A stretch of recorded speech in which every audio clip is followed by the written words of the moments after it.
favorite question was what? Your oral one, but I don't know if it was right, but it was like the one I felt like it was fun, but also could be potentially wrong. I thought I looked at Seal though. So I was like, I have to pick something. Yes, but yes. Yeah. I was like, okay, I have to pick one that I think could be a potential one I'm working on. Yeah, that was close. No, that was once I realized, because it was the two signs that always confused me, and then I was like, it's literally just I was overthinking it. We were ranking everything was supposed to. You mind your business, Amanda.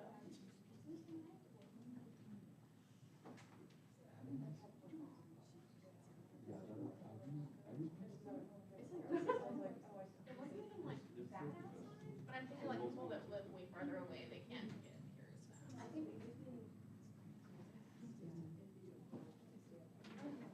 oh, like I know it's people in Ashland. That's hard. I don't know if it's not supposed to.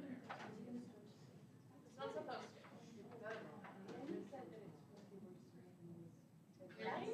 That's what I like to do. I have like 1.4 hands, and so like driving I just want driver's test. yeah, it does. It's just like after using it for so long yesterday, I was like, no. So I went and did no bar, but I didn't get one before.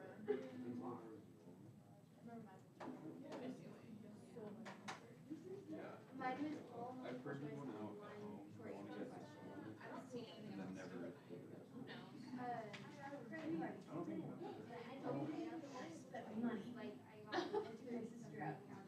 Okay, but then stop after that. Yeah, what she said. Take it from me. I was like, it's not terrible. Take it from me. Just And also me. Yes. I'm 5. But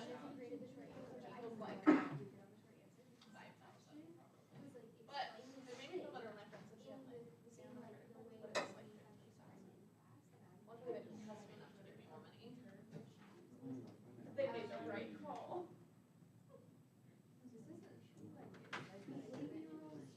It takes it don't take a minute. Okay. I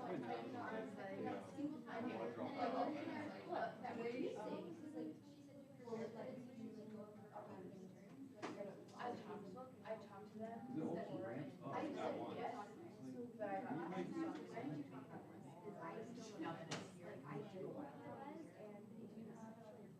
I don't think you would see the Oh, same. this is what I was gonna use. So I put a lot of stuff.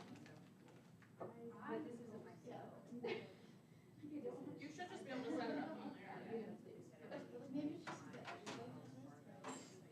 Yeah. Do you have the Wells Fargo app?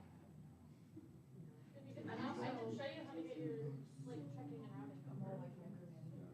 Also, the Wells Fargo routing number is 1230066. I will. But, did you just say your credit card number? No, I said the Wells Fargo routing number. I'm not gonna retain I it. use it too much.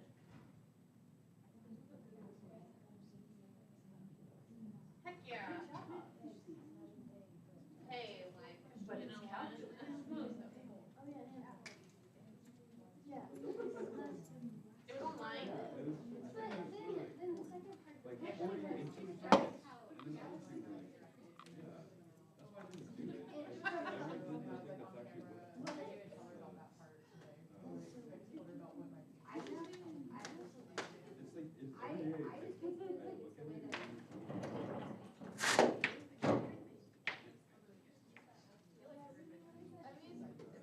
But when I looked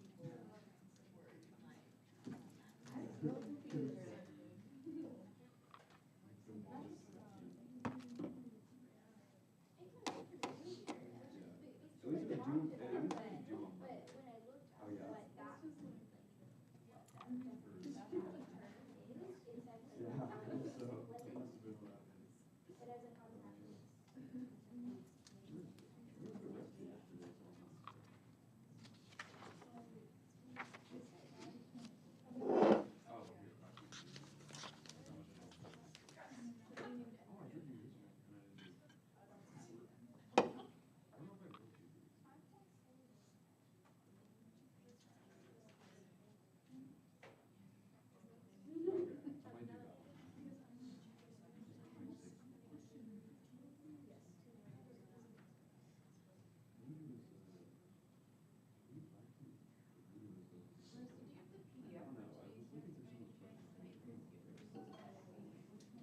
I could post them after.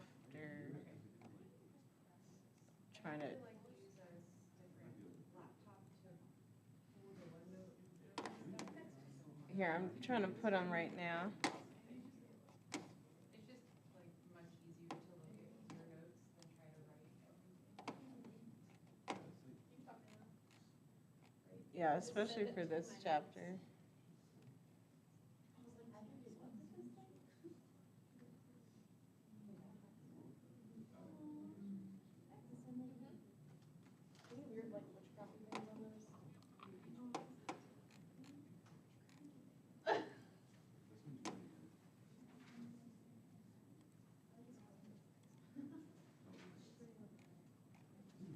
Oh, come on, come on. I'm sorry, thank you. No, I'm just like going, waiting for the PDF to, oh yeah, you can see it. It's going, it's going. Hurry up.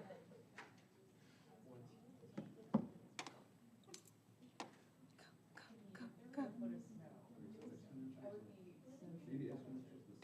What? Will you pull me on a sled? I would. That sounds amazing. You had a foot of snow? Oh. Except if there was a foot of snow, I would have still came today. I would Ah. have been a student. No, they said I was gonna snowshoe down the street. And then Sierra asked if I would pull her on a sled. That sounds fantastic. I'm gonna sit on the sled with like my. At a 40. Not a 40, I'm classier than that now.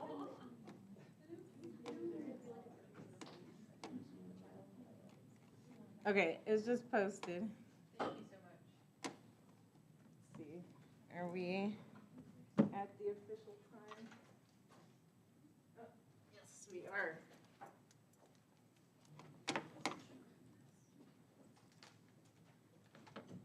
So it looks like we're missing a lot of people. I assume the light snow helped. I just think it's funny, like different regions too. Like, I mean, I can't really talk. I'm from Texas, so you know, even if it looks like snow or ice, everyone flips out. But when I spent the year in Washington, it'd be like snowing like crazy. You know, feet of snow on the ground. They don't care. Never cancel class, but all right. So yeah, thank you for those who made it to class today.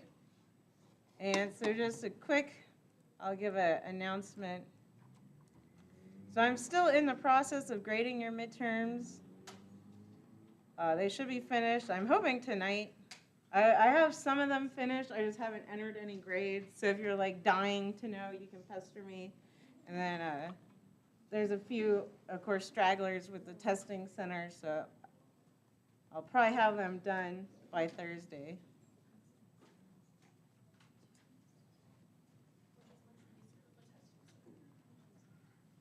And I actually wanted to start off, I just wanted to mention, so lab today should be pretty fun. It's this kinetics lab. And I'll have it printed for you. I didn't print it yet. But it should be fun. It seems kind of silly, but you have like these film canisters and like Alka-Seltzer. And it's always a lot of fun just watching it explode. So if you aren't here today and you have a Tuesday lab, just come to the Thursday. So just come, make up your labs, get that all taken care of. And so while we're on the topic of labs, I wanted to go over the math for this lab so that you know how to do it. And then if you still have questions, you can always come see me. Again, I'm not too strict about due dates. I just care that you do it eventually before the quarter ends. So let's go over this math.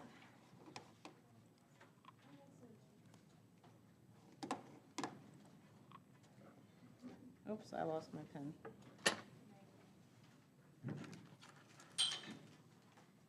And so let's just start with the pre-lab question. So it says, calculate the pH of a 0.150 molar citric acid solution. And then it gives us some information, which we don't know what to do with yet, but we'll go over what the heck we're supposed to do with this. And so it tells us a Ka, and this is just a dissociation constant. And so all Ka stands for is it's just the expression of your unassociated acid on bottom. So this would be, in this case, your starting product. And then compared to how much protons are formed times your base. And so we're given that this equals this number. And so again, I know we haven't covered this at all in lecture, but basically you set up what's called, I call it a rice table. And so you could also call it an ice table, which is more appropriate for today, but we have our reaction. And so all we're doing, and it kind of gives a hint to us, so it says we're only going to consider the first dissociation step. And so we're only caring about that first dissociation. So this is citric acid, that's a formula for citric acid. And then it just dissociates to make one proton and then that conjugate base. And so the other part that we kind of care about, and so we need to know this for background, is the pH is equal to the negative log of our H plus concentration, except we don't know that, we have to solve for that, so it's just X here. But we'll have to solve for X and then plug that into this formula at the end. And so I'll just go through how to set up this table so you kind of understand it, and then we'll recover it once we hit this chapter, which is week 10. We're in week 7 though, crazy. And so we have our initial concentrations, and so this is basically, you're putting this in without, before it disassociates. Obviously it disassociates, but you're just thinking if we could, kind of freeze frame it. This is our initial conditions, and so this is where that 0.150 molarity comes into. So that's just what you think the concentration is, basically. You've made a solution of that. And then again, since it's initially, you're just assuming it's not disassociated, so it's just 0 and 0, unless it said like, oh, you're starting with a concentration of something. And then your change is, of course, immediately it's going to disassociate. And what would that pH be? And again, you're solving for X. So this decreases by X, and then it's just one hydrogen that you're making. So it's plus X, and then, of course, plus X. So that's set up there. And then so our equilibrium, so this is what we're going to be solving for, turns out to be, so you just take the initial and then add the change to it. So that would be 0.150 minus X for this. So this is going to be what we plug into HA here, because that's our expression for our non-dissociated acid. And then, again, we'll have to solve for this, but then it makes some equivalent of H and then some equivalent of our conjugate base there. And so the key point is we can set up then, if this is our Ka, and this is our number for Ka, we can set up our algebra now. And so now we get 7.41 times 10 to the negative 4th is equal to this expression. So I'll just rewrite this for a second.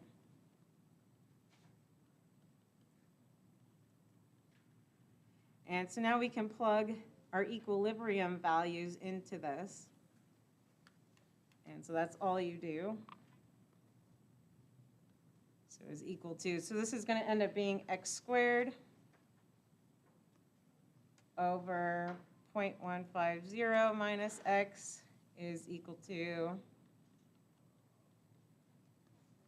our equilibrium constant, so that's 7.41 times 10 to the negative 4th.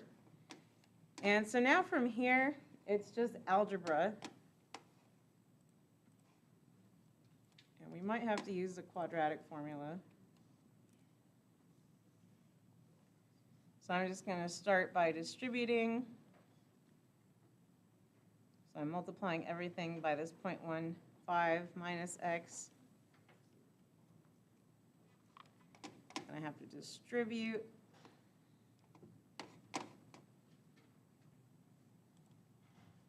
Sorry, I forgot to pull out my calculator this morning.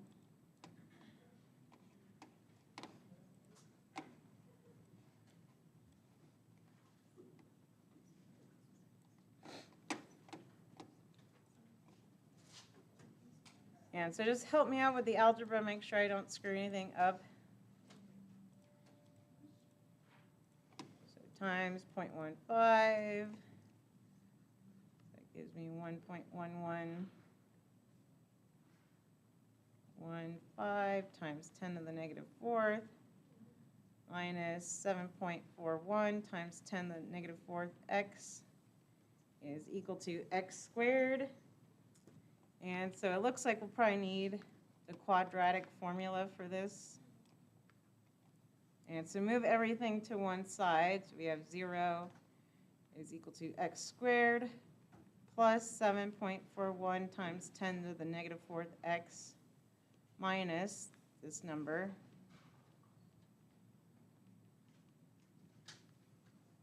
And so do we remember the quadratic formula?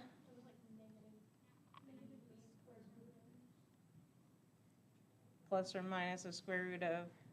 E squared minus 4ac divided by 2a. Nice. All right, very proud of you guys for remembering that. And so now we just have to plug everything in. So remember that corresponds to A, this is B, that's C. Again, help me out with the algebra.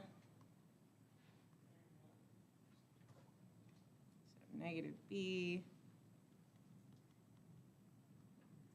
plus or minus B squared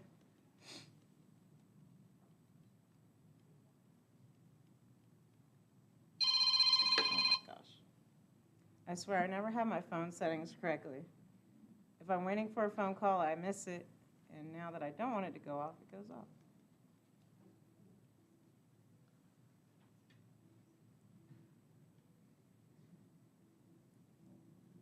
All right, so it looks like we have something like that.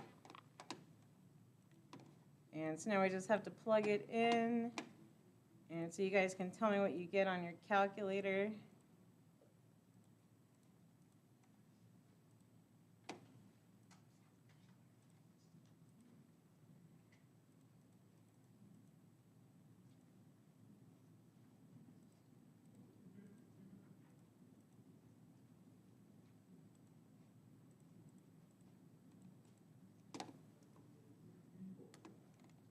I'm just going to rewrite plus or minus 0.021 all over 2. And so just looking at that, we obviously can't have a negative value for x. So I'm going to add them.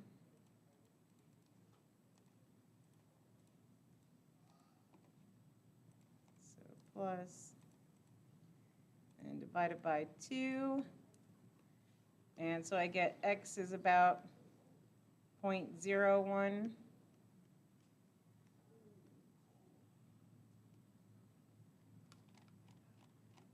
How many sig figs do we have? 3 sig figs. So I'll round it to 2. So 0.0102. Is that what everybody got? I see some nods. Awesome. And so now this is our value for x, which is also equal to our concentration of H+ ions. So now we just have to plug this number back into our pH.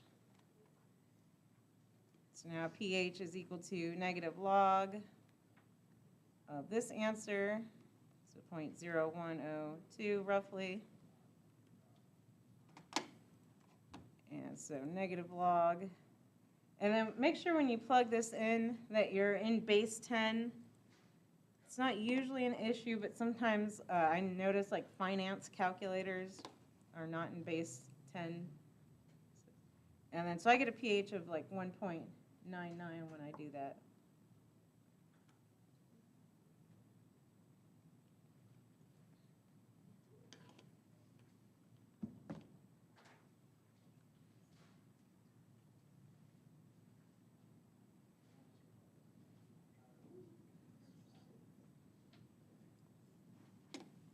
So any questions about how to do this problem?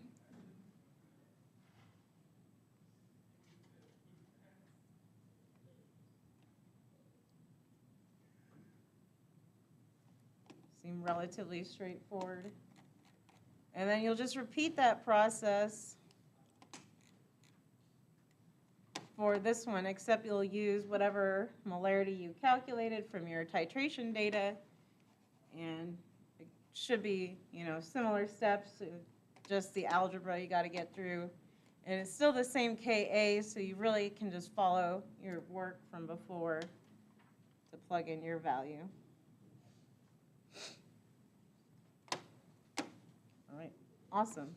Well, let me know if you have questions with this. Again, it'll make more sense once we actually cover that chapter. All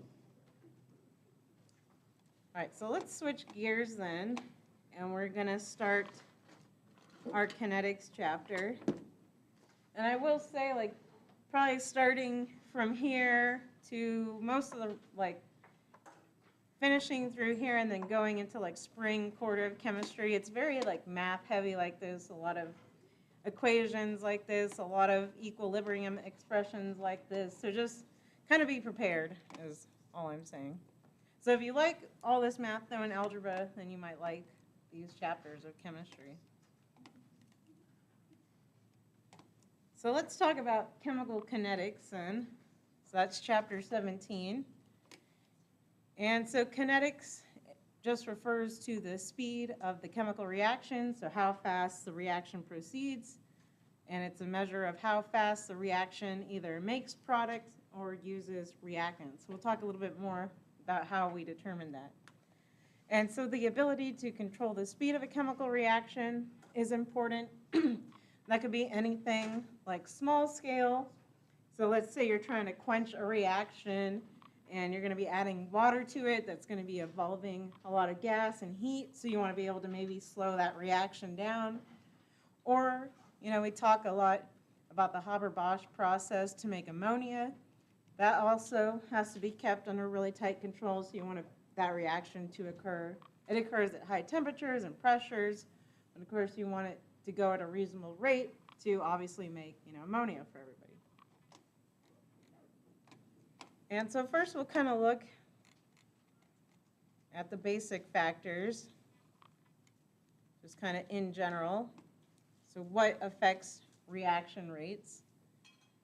And we can say, so again, in general, the greater the concentration of reactants, the faster the reaction. So that kind of goes back to our gas chapter. So increased concentration means that there's just more frequency of collisions. And if we have more frequency of collisions, then we have more frequency of also productive collisions that actually lead to our desired product. And so, of course, again, we kind of saw that with gases. So the concentration of gases depends on the partial pressure. And, of course, higher pressure, higher concentration. Or if we're talking about solutions, so we just finished up our molarity, our solution chapter. So, of course, higher concentrations of solutions, higher molarity, that can also lead to faster reaction rates. And you'll probably see this in lab, or if you haven't already, just thinking about how fast 1 molar acid versus 3 molar acid dissolves like a strip of magnesium. So that's something to think about.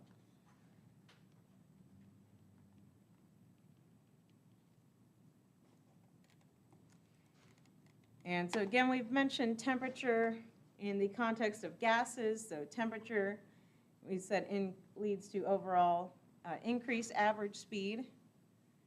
And so, of course, increasing the temperature increases the reaction rate. They have this kind of, in general, every 10 degrees Celsius doubles the speed. Again, that's just kind of something in general. You'd want to measure your reaction yourself and see that that's true. And of course, right, that just leads to higher temperature, gives you more kinetic energy and more productive collisions.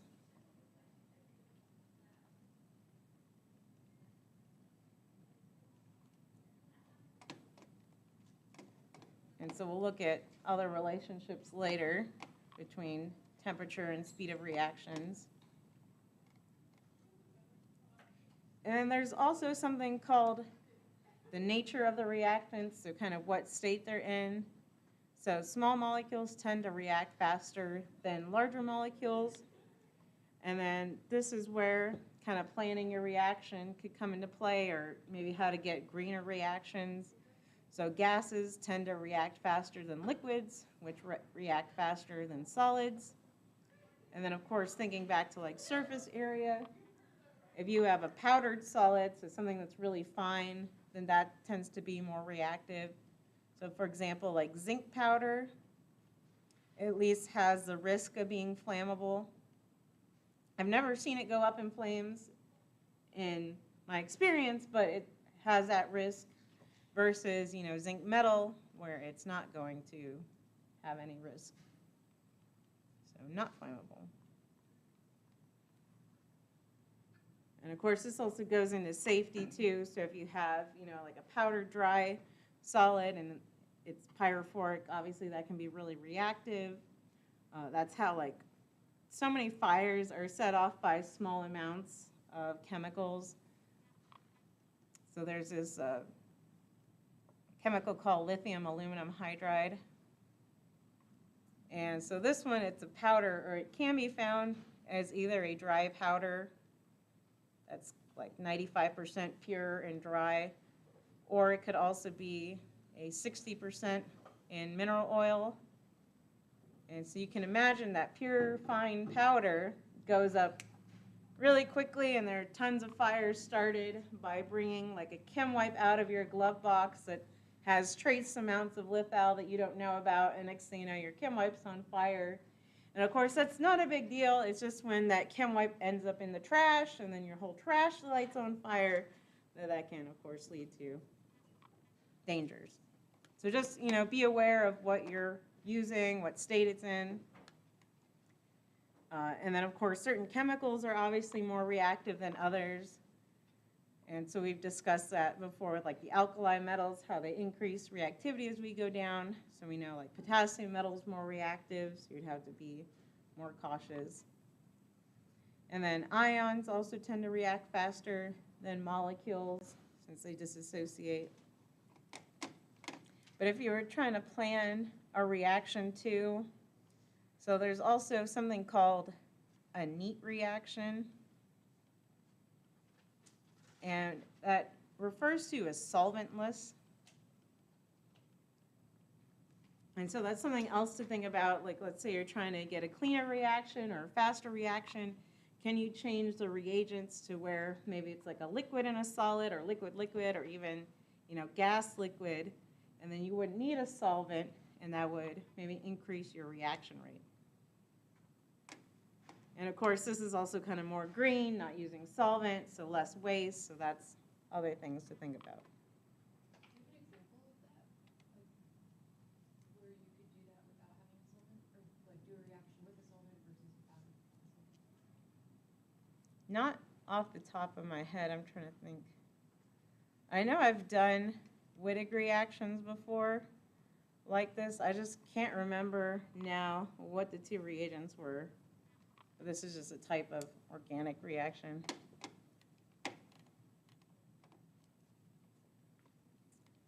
And so let's define rate. So rate is just how much a quantity changes in a period of time. So of course, we're probably familiar with cars traveling certain miles per hour.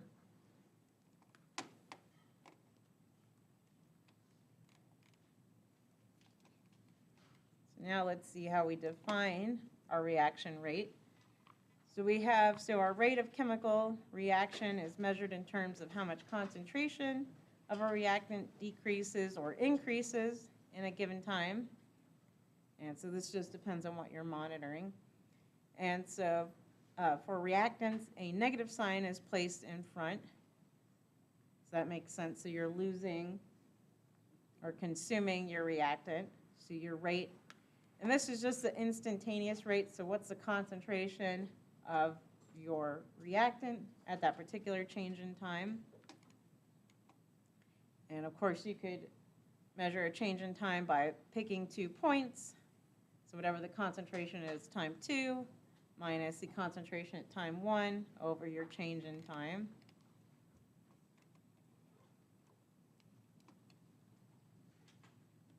And so looking at this graph, so of course we're interested in that instantaneous reaction or reaction rate. So this is our, of course, graph. So we have H2 versus HI forming here. So they're measuring the decrease in concentration of H2 versus your formation of HI. And of course, you could take the derivative of this line to give you your rate. So just measuring that slope.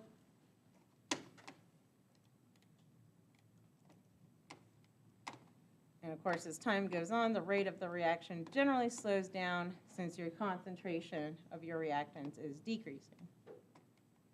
And at some time, the reaction stops, either because the reactants run out or the system has reached equilibrium.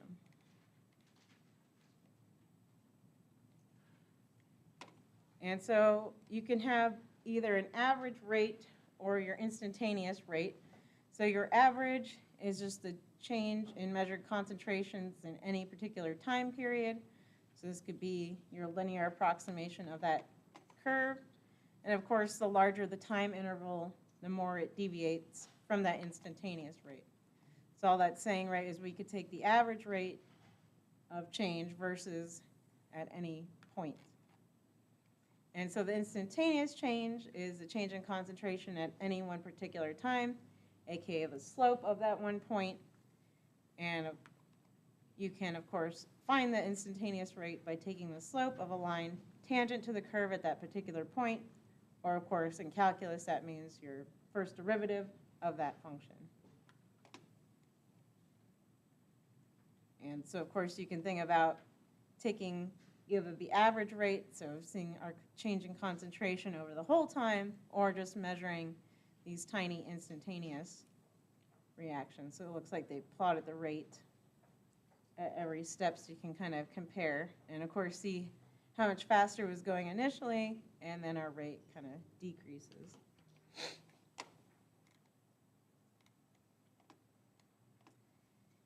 And so when we look at the rate, so of course in most reactions the coefficients of the balance equation are not the same.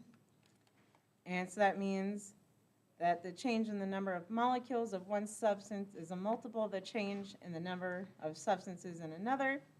And so all this is saying is for every 1 mole of H2 used, then we form 2 moles of HI. And so that means that your rate of change will be different. So it will depend on your coefficient here. And so to be consistent, the change in the concentration of each substance is multiplied by 1 over the coefficient. And so that gives you the same rate then. So that means, right, so for every 1 molecule of H2, you divide this by 2 so that the rates are the same.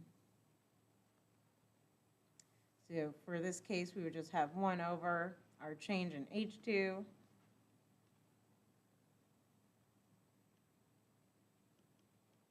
over our time is equal to the change in iodine over time, since that's, again, 1 for the coefficient, would be equal to 1/2 the rate of change of HI over that same time. So does that make sense, since we're making 2 HI from every 1 H2 or iodine?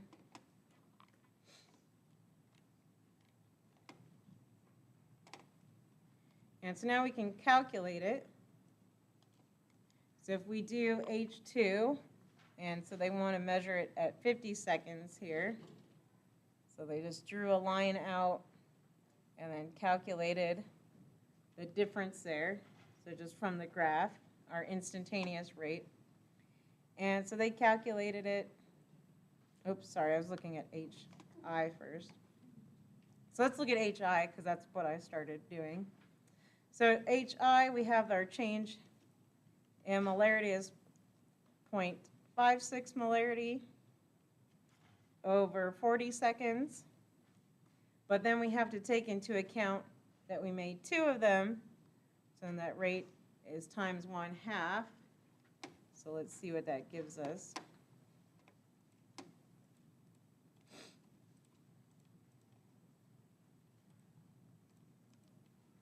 So then we get a rate of 0.007 molarity per second. And so that's the same number they got there. And so let's compare that for H2. And so H2 is down at the bottom here, again looking at 50 seconds, drawing that line that's tangent to there. And so they estimated that that's about 0.28 molarity over this 40-second. And so now we don't have a coefficient in front, and so let's just plug that into our calculator. And so that gives us the same number, 0.007 molarity per second, and of course, this is decreasing by that, since our reactant is being consumed. And so that makes sense that our rates match up at 50 seconds, so that all makes sense.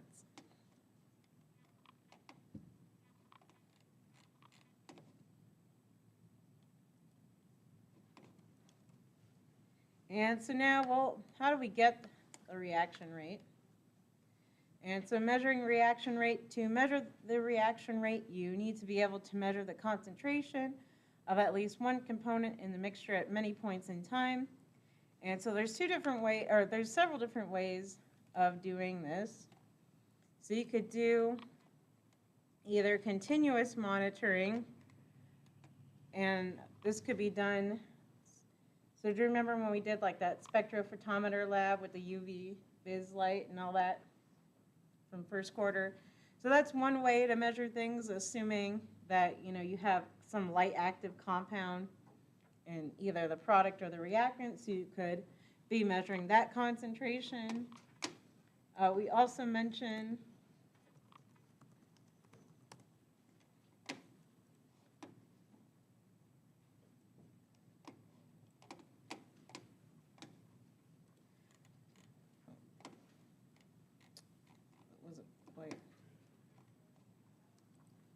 So do you remember when I mentioned these J. Young NMR tubes?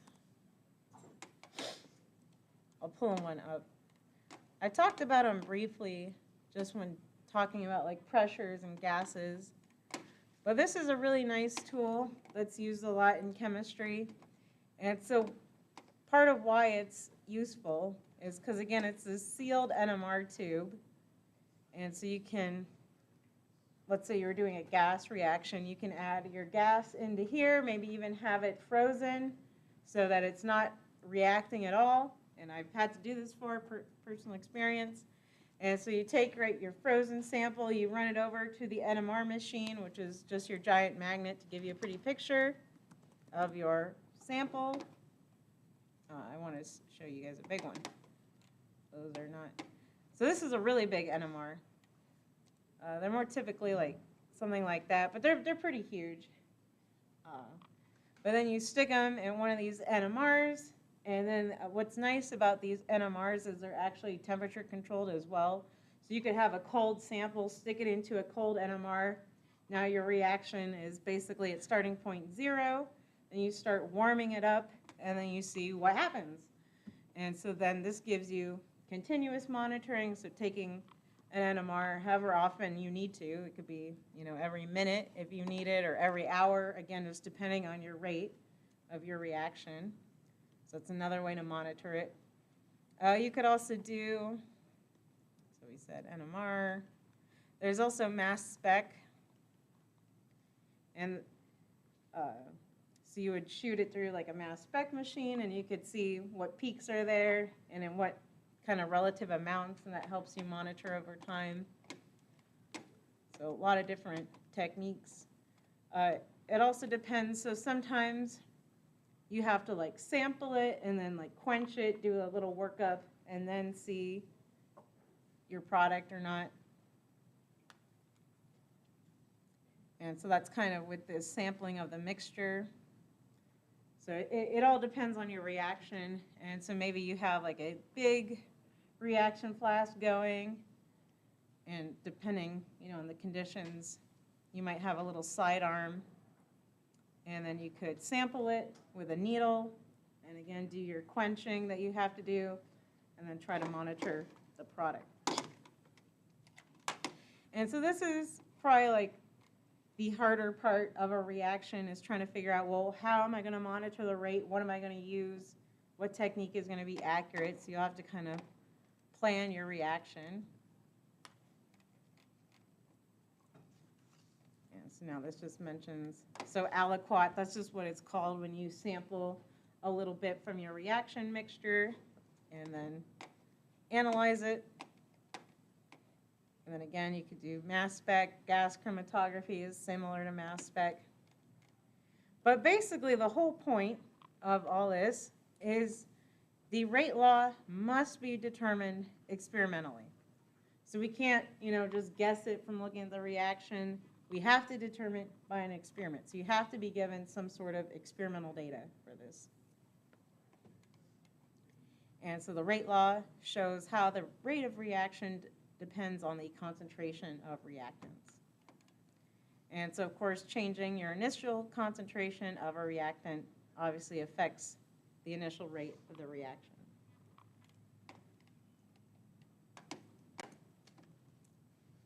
And so now we'll kind of look at the general formula for rate law, and then we'll go through how to actually solve it. So we have the rate. And so we can say that whatever our rate is equal to whatever constant. So this would just be our rate constant times. Now this is our concentration of, let's say, A, and then it's raised to whatever power. And so we would have to, again, determine this experimentally.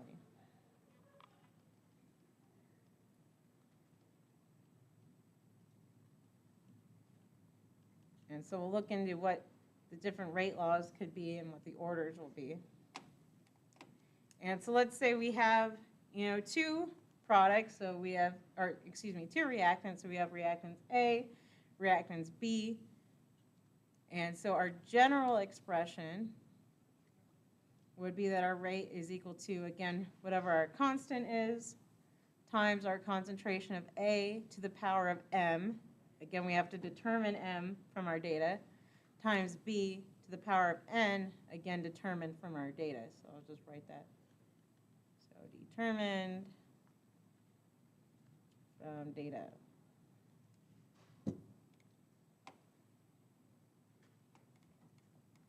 And so this gives us what's called our reaction order. And so the exponent on each reactant, so that M and N there, in our expression, is called the order. And so the sum of the exponents gives us the overall order of the reaction. And so for this one, and they didn't give us data, they're just telling us that the rate of this reaction is equal to the concentration of NO squared times oxygen to the power of 1. And all that means is that it's second order with respect to NO, so it's going to be increasing exponentially. First order with respect to oxygen, and the reaction is third overall. So just adding that 2 plus the 1 exponent that's not there gives us 3. Now, again, you wouldn't be able to determine this just by looking at this. They took this from some data. So again, we'll look into how we get there. And so these are the different orders. And so usually we just kind of round to whole numbers. And so we kind of have 3 main orders. And so something could be 0 order. And if it's 0 order, then of course that means that whatever the concentration of that reactant is doesn't affect it. So you could double A, has no effect. And so your rate law then is just given by this expression is equal to some rate constant times A to the power of 0, which obviously that just gives you 1, so it's just equal to your rate. And so your rate constant units are going to be in molarity per second there. And so if you have a first order reaction then it's just directly proportional. And so that means if you double A, it's first order, so that doubles the rate of the reaction. And then so your rate law is equal to, of course, your rate constant times A to the power of 1, or equal to Ka. And then our units are going to be in molarity per second. And then your units of K, though, are going to be in second then, so that it cancels out properly. And then when we have something that's second order, then it'll be raised to the square power. And so if it's second order, the rate is proportional to the square of the reactant. So then if you double A, you quadruple your rate of your reaction. So then your rate is equal to whatever your constant is times your concentration of A squared. And then when your rate is molarity per second, that means your rate law constant is going to be in molarity to the -1 times second to the -1. Just so those units cancel out, so that'd be molarity squared times K times second to give you back out molarity second. Oops. Sorry. So that's where that comes from.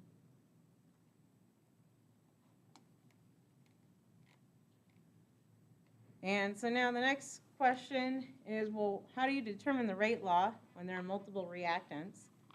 And so again, you have to be given the appropriate data. And so you have to change the concentration of each reactant and see how it'll affect the reaction. And so we want to change the initial concentration of one reactant at a time and hold the other one constant, see what that does to the rate, and then determine the other one. And again, this will all make more sense once we actually look at some data. So now let's look at some data together.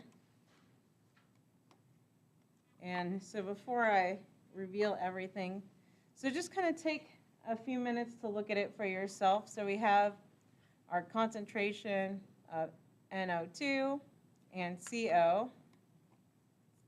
And so it looks like these are both reactants. So I was checking that out. And then so we have, this is our rate. So now kind of see what changes, what stays the same, how does that affect the rate? And then we'll kind of analyze it. So just take a minute or two to take it in, and we'll go over it.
So what do we notice maybe about the rates and the concentrations, or maybe what experiments can we compare to figure out the rate laws?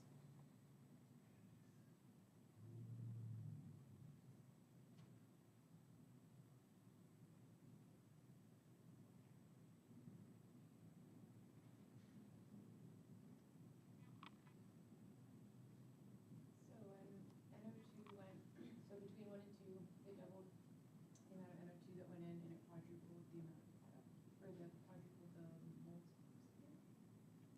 So I like that observation. And of course, CO was held constant. So that was kind of a key. And so you can just kind of sketch that out, just like you said. So that doubled, but then this quadrupled. So what does that maybe tell us about the order of NO2 then, or rate law? Exactly. So then that's telling us, so this is going to be something that's second order. And let's see. So now maybe let's look at 2 and 3. So just comparing them so that NO2 concentration is the same. CO doubles, but then what happens to the rate?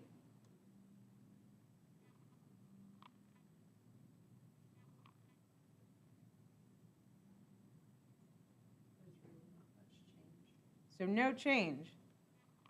And so what does that tell us then about the order then of CO probably?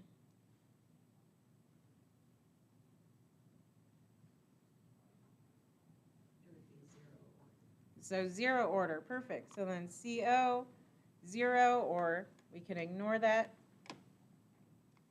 And so that means that we can just, so we found the rate law then for our problem.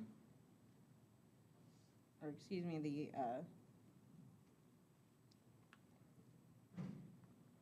we at least found the orders. And so now we have to figure out the rate. So let's write out the rate. So our rate then, since it's 0 order for CO, then it's just dependent, so K times the concentration of NO2 squared. And so now if we want to solve for K, then we can just pick any value to plug in here. And so let's just take the first set of data, because why not? And so now we can plug it in. So we were given the rate is 0.0021 molarity per second is equal to, so again we want to solve for K times, so now we can plug in our concentration of nitrogen dioxide, so times 0.1 squared. And so now let's plug that in.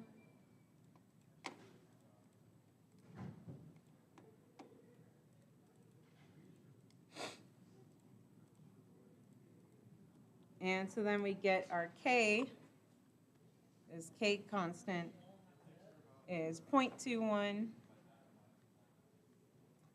That would be molarity, or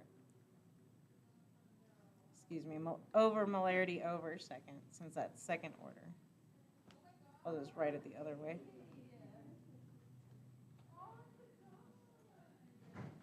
So that our m squared cancels out.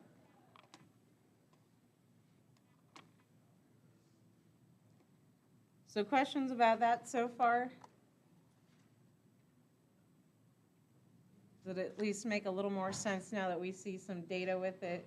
So hopefully it feels kind of less abstract.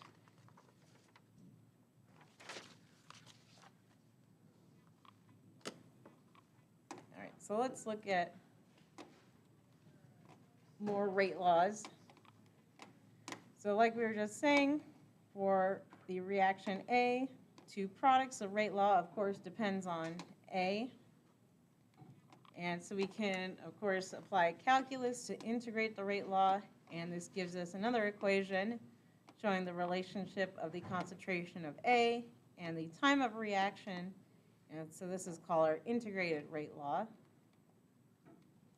And so they just give it for you. So for 0 order reactions, again, we had our rate law of K is equal to our concentration of A to the 0, so basically just equal to K. So then if we integrate it with time, so now this gives us our concentration of A at any time is equal to negative KT plus our initial concentration. And so this gives us a graph. So if we graph time versus our concentration, we just get a 0 order slope. And so that slope is equal to negative K.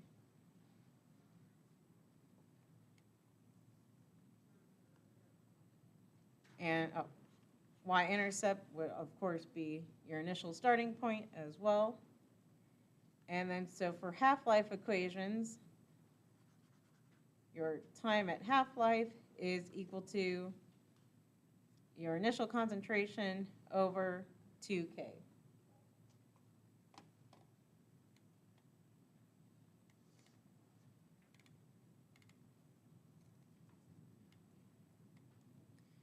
So now if we look at first order reactions, so again, we said they had a rate that was directly proportional to the concentration of A. So then if we integrate it, now we get the natural log of A at any point in time is equal to negative KT plus the natural log of A. And so notice this is a straight line if we plot T versus the natural log of A. So then that gives us a straight line. The slope is still negative K, and the y-intercept, though, is now the natural log of A. And so then we have our half-life formula written out for us. So at time equals our half-life would be equal to 0.693 K or divided by K. And so the half-life of a first-order reaction is constant. So that could be helpful when doing half-life equations.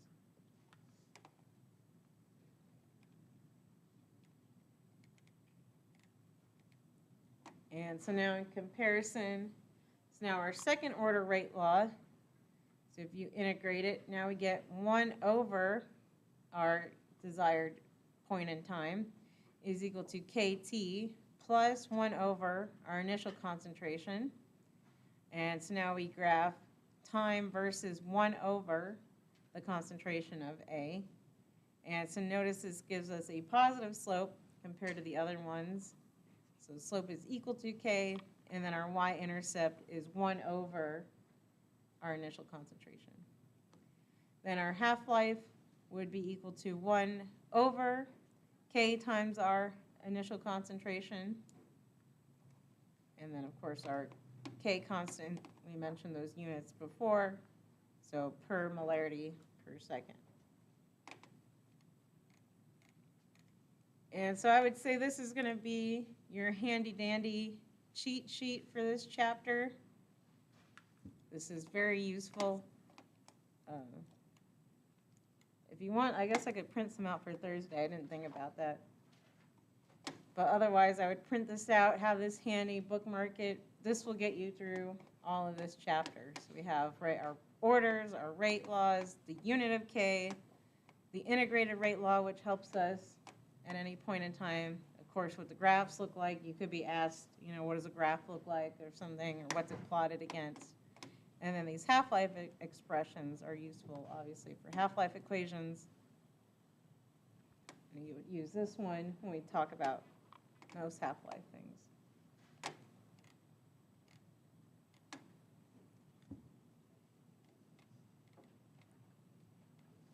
So I'll just keep moving on for now.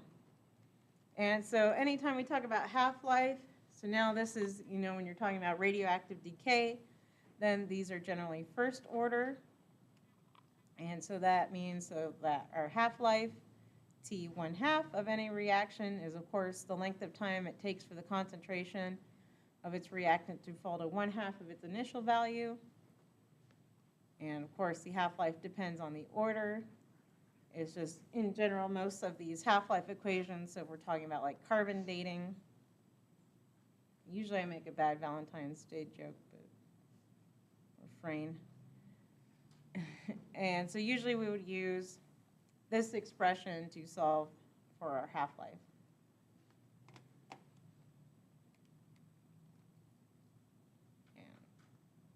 And so you might see this used interchangeably, so if they don't use the 0.693, then that's the same thing as a natural log of 2.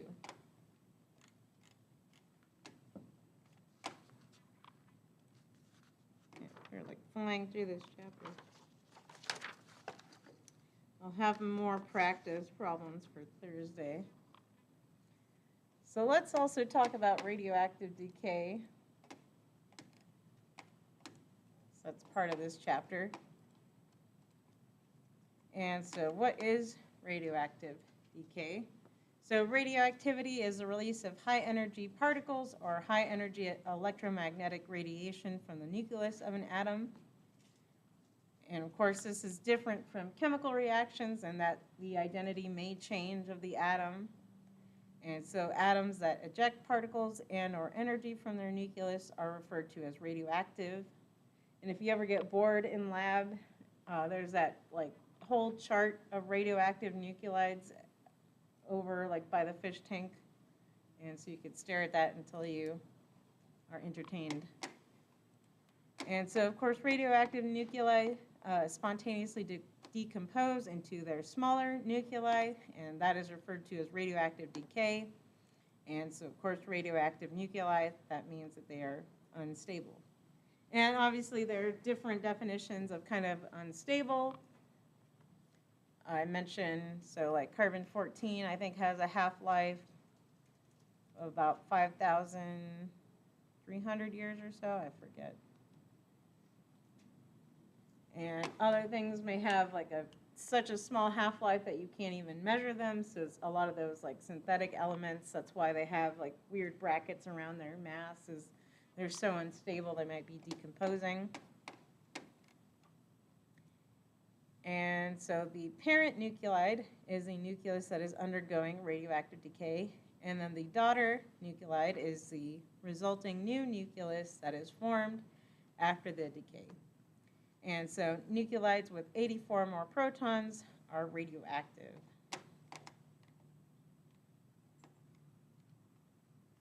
And so there's kind of three main types of radioactive decay. So we'll talk about them. And so there's alpha particles, beta particles, and gamma rays. And so some nuclei also emit positrons, which is just basically positive beta particles. And there's also electron capture. So let's go through them all.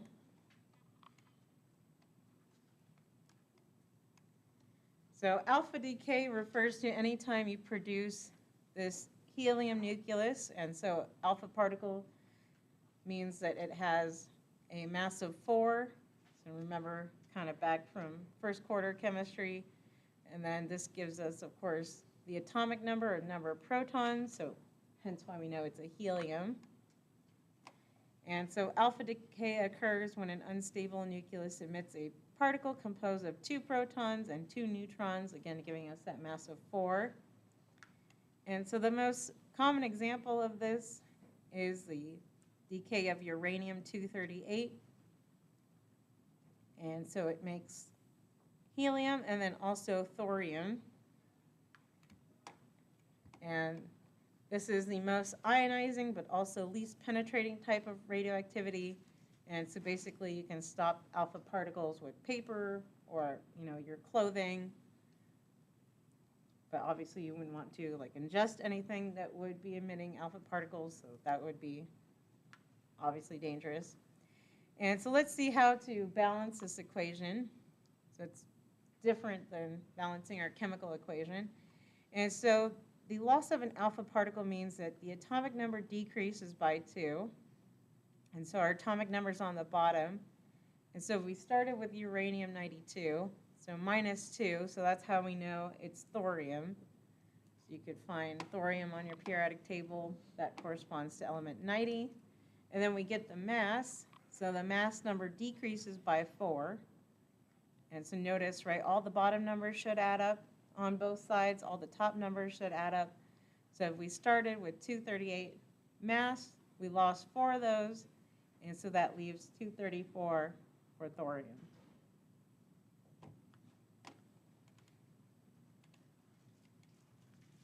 Yeah. Can thorium keep undergoing alpha decay and continue losing stuff?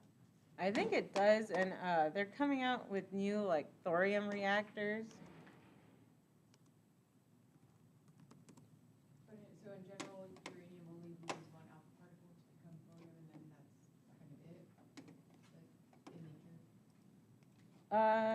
So probably not, because I think it does more stuff. Yeah, so.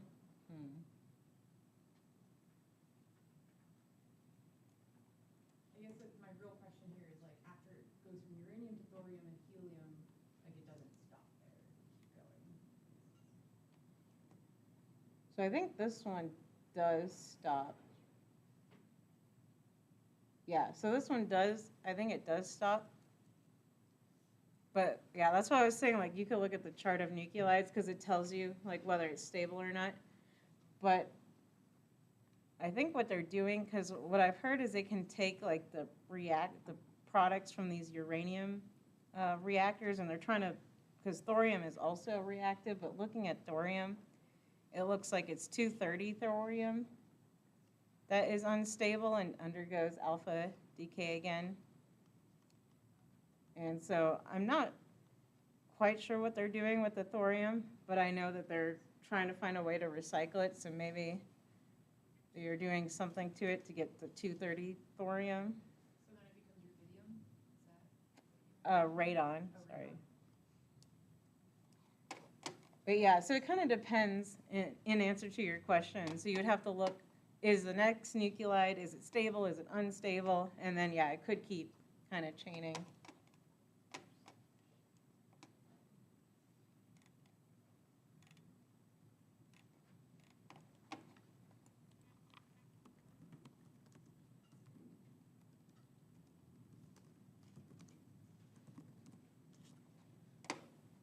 So now let's look at trying to find another answer to your question.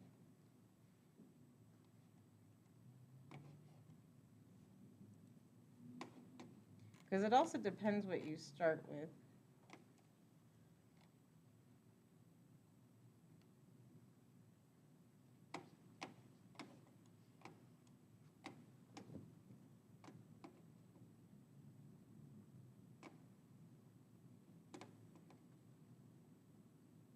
Sorry, trying to find.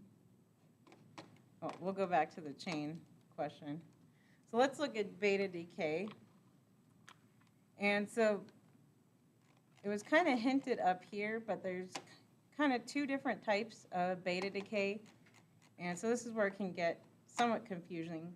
So if you see beta decay just normally, this can kind of refer to like negative beta decay. And so a beta particle is an electron-like particle that is emitted from the nucleus when a neutron in the nucleus transmutes into a proton, so that stays in the nucleus, and a beta particle that is emitted then. So you start with a neutron, so it basically becomes a proton, and then releases a beta particle. And so again, notice the bookkeeping on this. So you started with a mass of 1 for your neutron. The beta particle has no mass. And so, of course, the mass is kept in the proton. And then we have, so our, what's it called? Our atomic number, so of course it's 0 for our neutron. And then for bookkeeping, so our proton keeps that and then kind of splits off. So they kind of split. So you have a formal negative 1 with a positive 1 charge. So again, electron-like particle. And so a beta particle is 10 times more penetrating than an alpha particle. And it has only half the ionizing ability. And so you're protected by like heavier cloth. It's still not too bad.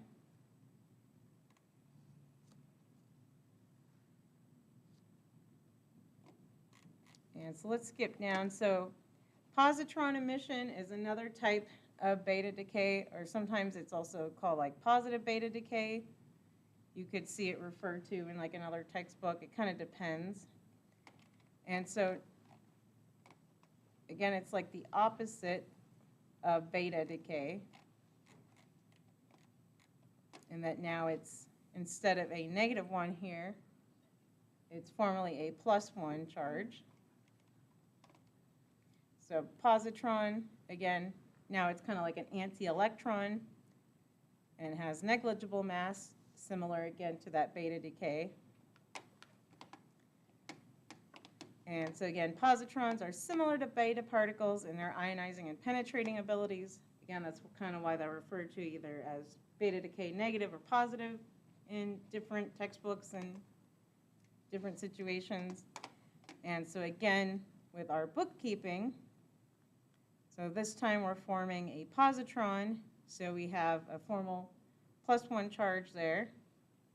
And so that means if we're starting with phosphorus 30, then we're going to make silicon 14, so we know it's 14 from that positron emission, negligible mass, so our mass didn't change.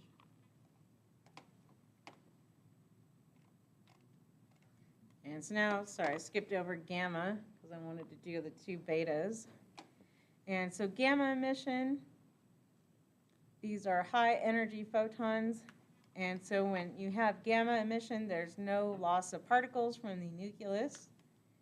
And so there's no change in the composition. So you have the same atomic number and mass number. And so they're the least ionizing but have the most penetration. So you would, they would be stopped by lead walls or thick cement walls. And so it generally occurs after the nucleus undergoes some other type of decay and the remaining particles rearrange. And the symbol for gamma is just 0, 0, and then that little gamma symbol, kind of a Y looking thing.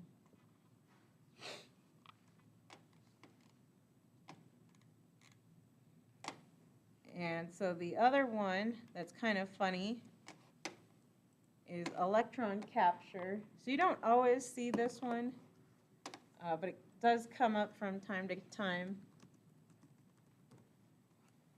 And so it occurs when an electron then is pulled into the nucleus. So that makes sense with electron capture. And so let's say you want to combine, you're combining a proton plus an electron. And so here's our bookkeeping. So of course massless.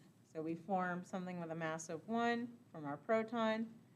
Then these kind of cancel out to give us our neutron.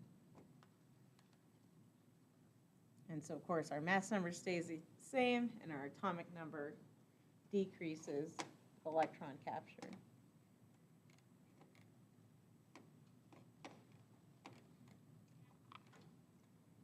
And so now this is kind of your cheat sheet overview for this portion.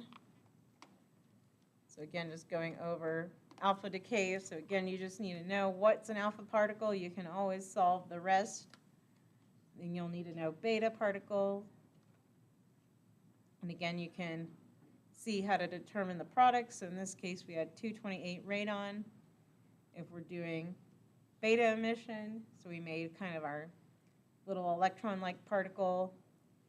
That means we made a actinium with element 89, and then of course our total mass stays the same. And then so looking at this gamma particle, sometimes you see this symbol, this little M here. And so the M just means that it's like metastable, and that means that it's radioactive then when you see this little M. And this little M usually means like gamma decay. So that's what it means by that. So it goes from this like metastable form to the stable form of technetium. So same mass, right, same identity, it's just now release that gamma. So again, that's why you see that symbol of M to show you that it is the higher energy form and can undergo gamma radiation.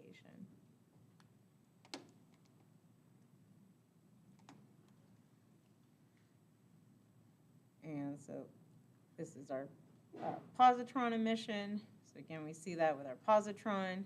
We saw that example. And then this is an electron capture, so ruthenium plus an electron, so then still the same mass of 92, and then we just go from 44 to 43 then for our daughter.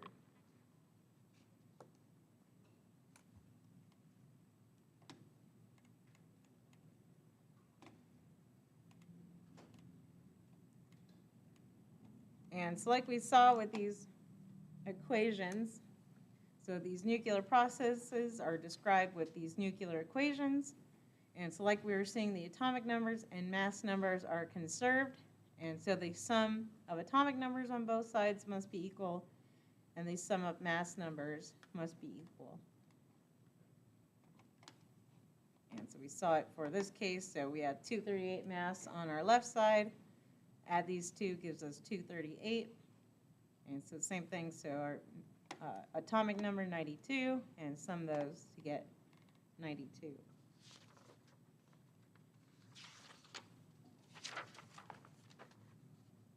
Oh, we like flew through that chapter. Let me put the homework over here, and I'll pass out the homework, and we can look at some examples.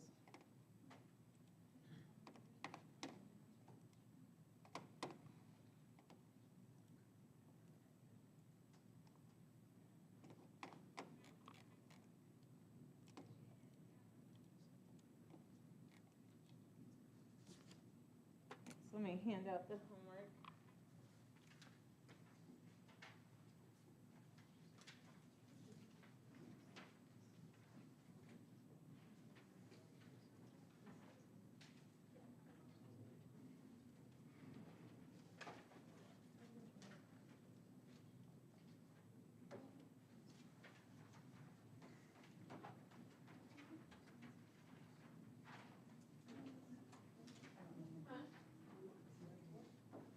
Where's Eve today?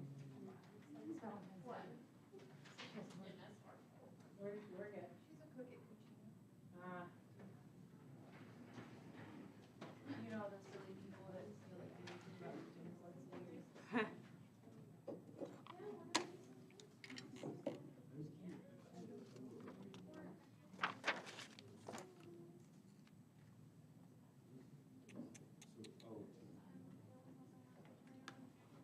So let's see. Let's try.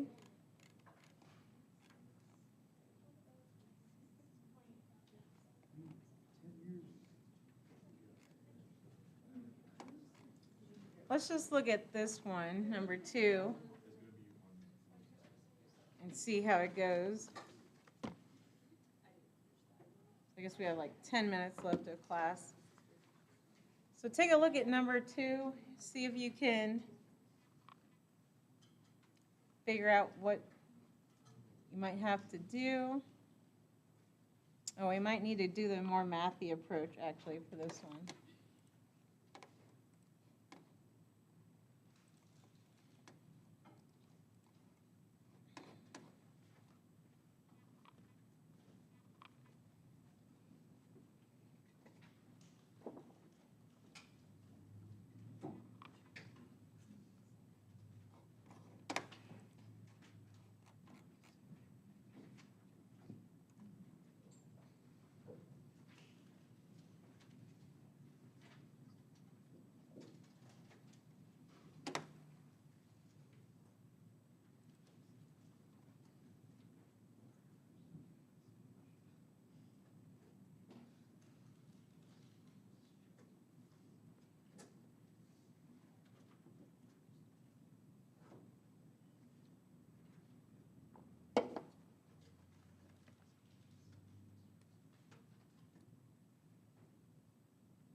So from this data, can you determine the rate law?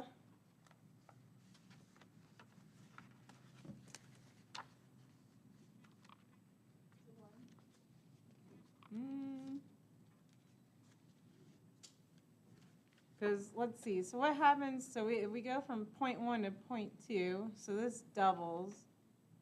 And then what happens to this rate here, too? Oh, yeah, good, so doubles. So yeah, you were correct, sorry. Yeah, so it is 1. And the other thing that I just wanted to add, because this one, I feel like they didn't give you too much data, but you could always take, so this is kind of like our observed method, but there's kind of what I call the more mathy approach. And you can find the rate by just taking like rate 2 over rate 1. And then so that gives you k of a 2 over n, since you're solving for n, over k of a 1 over n. And so let's just show this for this one, because let's say we wanted to compare maybe this data set, but it's not as clear. So then we could take, so then our rate would be 4.5 times 10 to the negative 5th over 3.6 times 10 to the negative 5th is equal to k times, so then you get your concentration, so 0.3 to the n over k divided by 0.2 to the n. And so now we have to do some math. And so the inspection way is probably easier, but again, just in case it comes up where it's not as obvious. And so k's cancel. So we have something like 1.5 is equal to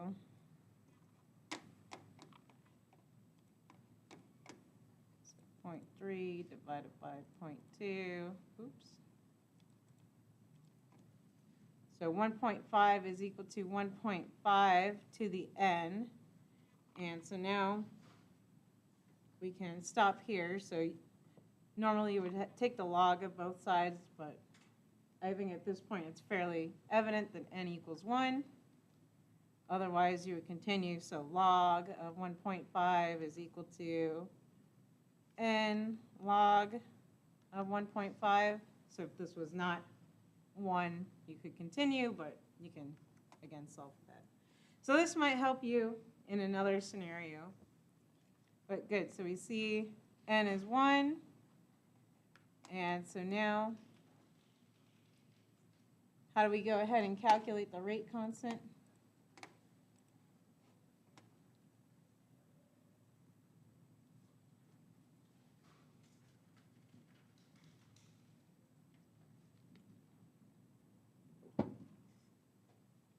So what do we do for this one?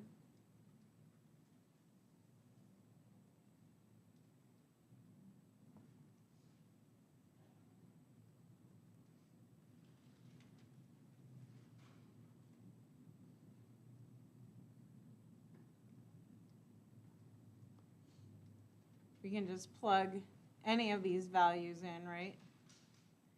So we have our rate here. So it says we want to find our rate constant k, so we can rewrite basically this expression. So our rate is equal to k times N2O5, since it was a first order. And so now I'm just going to plug in the first data point. You could plug in any of them. I'll just pick the first one. So we have a rate of 1.8 times 10 to the negative 5th is equal to k times 0.1. So then it looks like our k is equal to 1.8 times 10 to the negative 4th. And then, so you can think back, well, what's the units going to be? So the rate is meters, or molarity per second. This is molarity, so that means my rate is in seconds. And then for the second part, T half-life, we can just go back to our cheat sheet here. This is why I like this cheat sheet. Okay, we said it was first order. So then for our T half-life, we know we just have to use this equation. So go back, so T half-life is equal to 0.693 over K.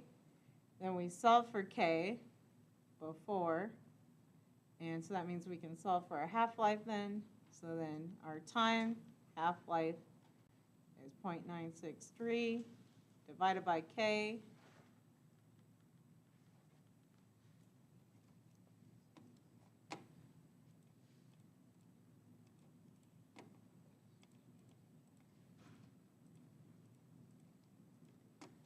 And then so we get our half-life would be 3,850 seconds.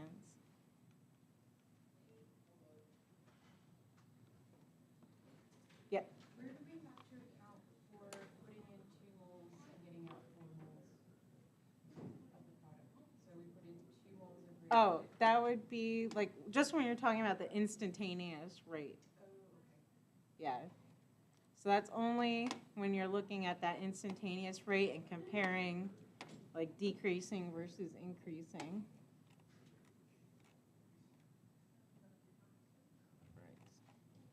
Right. I think we are out of time. So Thursday I'll post kind of fresh notes with more practice problems on them. So that'll be our focus on Thursday. Just doing more practice on this so you feel really comfortable. But again, really everything you need to know is summarized on either this graph or this graph. Would people like me to print these out for them? Okay, awesome. I'll have them ready for Thursday so you can have kind of your chapter cheat sheet ready to go. And then I will see half of you in 30 minutes for lab roughly. And then if you have things to turn in, I'm slightly behind on grading labs, but I will happily take more and add them to my grading pile of panic.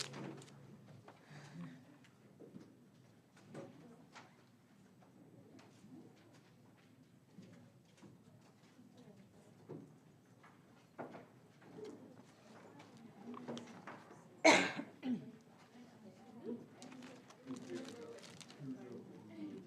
you.